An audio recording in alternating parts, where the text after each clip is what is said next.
time with a mental health Q&A. So the last couple of days I have popped a question box in my Instagram stories and asked you all to ask me some mental health questions, as it is something that's really, really close to my heart, and I just thought this is kind of what I want to do throughout my YouTube channel, is kind of touch on that topic and things that could obviously help. I have had loads of questions, so thank you very much if you ask me a question. I'll try and answer most of them. Some of them are quite the same, but I'll try and answer as much as I possibly can. So bear with me on this one. I've wrote them all in my notebook because I'm using my phone to camera, so I have wrote them all in this. So if you see me looking down every so often, it's because I'm looking at the questions. So here we go, let's get straight into it. So these aren't going to go in any particular order, it's just I have just literally looked at all the questions and just wrote them down as I've seen them. So some I may go from one topic to the next, but please just bear with, oh my god, I have an itchy eye. Right, anyway, back to that. Please just bear with me while I go through this. So question number 1, do you snack more when you feel stressed, or do you eat too little? Now, before I wouldn't really eat if any of my anxiety or anything like that cropped up, but I have started seeing myself on the other side of that. I now eat, which kind of doesn't sit well with me all the time, because obviously I struggle with my eating and my weight and the way I look, but I kind of just take how I feel now, and obviously I know that I always have to eat, so I always make sure that if I'm eating, I am eating for what I'm meant to. So like making sure I'm still having 3 healthy meals, having my fruits, having my veggies, protein, etc, etc. But like if I fancy a bit of chocolate or a sweetie, then I'm going to have that at night, because that makes me feel better, and it's not me trying to cover up my feelings, it's just me trying to recognise how I'm feeling. And I do sit and journal that at night. I do think to myself, well, why am I eating so aggressively? It's because I'm stressed. Why am I stressed? So I hope that answers that one. But yeah, it's kind of like just changed over the years. I used to never ever eat when I was stressed. I would kind of be so anxious, but I've kind of changed that now. I'm kind of more, I wouldn't say I eat a lot, I would say I just snack on a lot of foods, and usually the bad ones. Question number 2. So on bad days, how do you stay motivated? Now, I find this really hard sometimes. If I'm having a bad day, I really struggle to stay motivated. However, one thing I always think to myself is, yes, I'm in a rut, yes, it's a bad day, yes, I could be stressed, whatever I'm feeling, I make sure I feel that. I make sure if that's how I'm feeling, then if it means it's the day's a bit slower, I don't pressure myself into doing X, Y, Z. I maybe just go a nice walk, think about things that make me happy, so then that motivates me then to maybe say, yeah, I could do a workout, or I could bake or cook, or whatever I feel like doing that day, or whatever I had planned. But I'm not always motivated in bad days, don't get me wrong. I have days where I might sleep, but that's me feeling how I'm feeling, and that's me trying to recognise that. So if another bad day comes up, I then know how to do it better, or deal with it better, should I say, if that's the right word. But yeah, so on bad days, just do what you can, and just think how your body's feeling, how your body's going to react if you do too much. Because if you do too much, that's going to lead into 2 bad days, 3 bad days. Just try and feel what you're feeling, do whatever you need to do for you, and the rest will come with you. So question number 3. What's your go-to when you feel overwhelmed? This is the thing. So I never used to run away, or would have like a big argument or whatever. But now I would say that if I'm feeling overwhelmed, I know this is a harder thing for people to do, but I talk, and I maybe just say out right now, oh, this is how I'm feeling, or this is how I think I need to deal with this. So I kind of talk about it, or if I can't talk to somebody at that point, I make sure I've got somewhere to write it in my phone, journal, wherever, if you can take some notes on how you're feeling and why you're overwhelmed, then I can talk about it. But I always make sure I talk about these situations, because if I don't talk about them, then I make sure that it's really, for me, it's going to lead to me feeling overwhelmed, overwhelmed by that situation until I speak about it. So there's no point in not speaking about it. However, I know that not everybody has somebody to speak to, so another thing I would probably do is do something that's going to make me feel better now. The one thing I love doing is putting a bit of fake tan on, or doing my eyebrows, cutting my hair, dyeing my hair. I know those are big tasks when you feel overwhelmed, but if you do one thing that's going to make you feel better, that overwhelming feeling will come down a notch, and trust me, you will feel so much better. But make sure you recognise why you're feeling overwhelmed and try and deal with it, or think about ways you could make that better in case it comes back.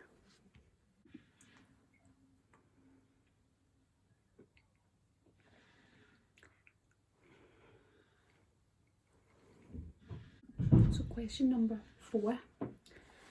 How do I stay so motivated? So I know that I've kind of touched on motivation a bit, but one thing I kind of stick to when I think about motivation is like my end goal. So I know not everybody has goals, or probably everybody does have goals, but what I mean is, like, I'm now at that stage in my life where I want to be bigger, better. I think about things that are going to really benefit me. So I always think about those to stay motivated. Like, what can I do every day to get to that? So whether it be, anyway, bad that. So whether it be like going a walk and walking a little bit more every day, because that gets the kind of like good feeling being outside, so then you're like, I want to do something more, so that leads me into doing a workout, cleaning my room, cleaning my car, doing journaling, etc, etc. So then that makes me feel motivated, that makes me feel like, yes, I have had another good day, and therefore that may be how it looks to you, that I'm being motivated, but that's all I'm doing, is just doing little things every day that's going to benefit me and help me keep doing more, should I say. So question number 5, any tips on how to not constantly compare yourself to others in life and fitness? So this is something I do, like I've done so much, especially with Instagram, social media, and me now being on like Instagram for my fitness journey and stuff like that. Like, it's so easy to just look up someday and be like, oh, I'm not where they are, or oh, is that where I should be to get XYZ? Like, if you compare yourself to everybody that you see, then it's only going to lead to you really hurting yourself and never truly loving yourself. And I think if you love yourself, then it shines through, and somebody else will be looking at you being like, oh my god, but that's because you know, don't get me wrong, everybody does it, but I think like all you have to do is just remember yourself is that you're on your journey and you're doing amazing. You are amazing who you are, and so many people look at you and think that. I know you don't think like that, but make sure if you're having those days or really get into that, take yourself away from the situation, get off social media, get off places that you will see people that you will compare yourself to, take a step back and think about where you want to be in life, think about what you want to do for you, and then that will then make you feel better about yourself. So question number 6, what to do if you struggle with body image? Now, I struggle with body image, and I still do, and you know, I'm kind of over like the starving myself situation, but I don't like to say the word, but I still don't entirely love where my body's at, but I think you have to surround yourself with positivity, things that don't ever look at people who are like a certain way or think that that's how you should be, or be looking back at pictures and how you used to be. That is toxic, and that will only lead to you doing bad things and relapsing anything. So I think what the best thing for you to do is just to look, this might be the hardest thing you'll ever do, but look at yourself in the mirror at any time of the day. Make sure you do it after food as well, because you always look worse after food. Just look at your body and think, what do I love about myself, and really focus in on that, and then think, what I'm doing to my body is for the better. It's going to make me better, bigger, and a happier life. Make sure you're talking positively to yourself all the time and about your body. Don't think like what's happening now is going to last forever. Like, it won't. It will change. You will go through so many phases in your life. So this is just another phase. Just take it easy, de-stress, love everything about yourself, even if you don't, but tell yourself you do, because the more you tell yourself, the more you believe in yourself. So question number 7. Sorry, I'm trying to, as I say, some of the questions are kind of like similar. So staying positive in quarantine. Now, don't get me wrong, maybe I've only had like 2 really bad days, but recently I'm kind of going back on that slope. So but for me to stay positive is just to think, like, I have all this time, 1 with my puppy, 2 with my partner, 3 to focus on myself, the things I wouldn't be able to do. So think about it in that way. Think about, this is giving me time to get used to, whether it be a morning routine, working out every day, being around certain family members. It could give you time to clean areas of your house that you never thought you would be able to, learn how to bake, learn how to cook, relax, binge watch that Netflix series.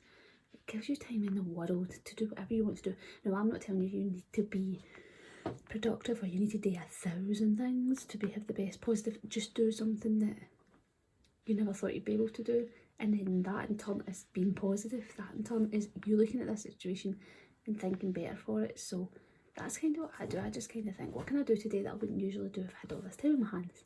And I know we're all stuck inside, but there's so much that you can do. So let's take a step back and do you. Am I on question 8? I think I'm. Sorry if I'm not, but question 8. What's your favourite thing to do to cheer yourself up? If you've not seen it all over my Instagram story, that would be 1, cuddle my puppy, 2, rest. I just love being around Kira. Her name is Kira, by the way. Sorry, I should have said that. I just say puppy as if like she's 1 tomorrow and she's not a puppy anymore. So her name is Kira. It would probably just be spending time with Kira and Jordan, because P.S. Jordan's my partner. Because they make me happy and they make me de-stressed and they always, I don't know, I know my dog can't talk, but she shows you all the love in the world. It makes you feel loved and it just makes you feel good. So yeah, either that or I would be journaling, colouring in things that are like kiddie, and it just, yeah, again, it just makes you feel really good. So I would definitely do something that it's very simple, it's not going to take a lot of effort out of you. Just do whatever you think is like the easiest thing to do to help you to cheer yourself up. Question number 9. Best support you have.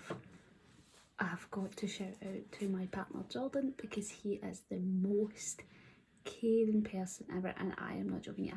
He's seen it all. He's seen the worst side of my mental health. He has seen the best side of me. He's seen everything in between, and he's stood by me the whole way. Don't get me wrong, it's been really hard, but yeah, like, that is my best support, and I really feed off that. And now, because of how much support he's given me, I can now like near enough support myself, because I've realised how much somebody is there for me. So I'm like, I can do this, you know. It gives you that really good. I know not everybody's going to have somebody like that, but it could even be like a pet, anything you've got, because at the end of the day, if they're there to cuddle you and cherish you in your bad days, then that's just your support unit. Tip number 10. So this one is about my journaling and my mental health. So it's like how it helps my mental health. If you haven't seen my previous video, I would go ahead and look, because it shows you all my journals and everything that I do. But basically journaling in my mental health has been like, it's just been the upwards point for me, because I use that journaling in that time every day, and it's me. It's all about me, how I feel, how I look at things, how I'm looking at myself, how I'm feeling about my eating, how everything is in those journals. So it's kind of like my therapy. So that is why I preach about journaling for mental health, because that is your therapy. If you can't get to therapy, or you are waiting so long for it, then think of something that is going to be like a therapy to you. So me writing down my feelings, and me planning my week, me journaling, doodling, all that kind of thing, that's my therapy. So that makes me happy. So again, that's like a brain dump, and that makes me feel like I'm getting all this negativity out of my head. So that was just like a cap of some of the questions I got asked. I got asked loads, but I've decided to just pop these into two. So I'm going to do like a mental health Q&A part 2 in the future. But I just want to let you all know that if any of you need anybody, if you are struggling with anything, please don't be afraid to message me. Just drop me a message and I will be happy to help. I've been through it all. I am still struggling, but don't think like you're ever alone, and remember it's okay to be okay, and don't ever think that your feelings are invalid. Everybody's feelings are valid, and whatever you can do for you, that is the main thing in life. So I hope you enjoyed this video. I know it's short and sweet, but just love to you all. I love that you are all supporting me, and I really do thank you all for subscribing, liking. If you haven't already, go on, hit those buttons. I'm sure you won't regret it, because I've got lots of nice videos coming up. Nice, what a word. Anyway, I've got lots of good videos coming up, and yeah, if you have any questions, drop them below and I'll be happy to help.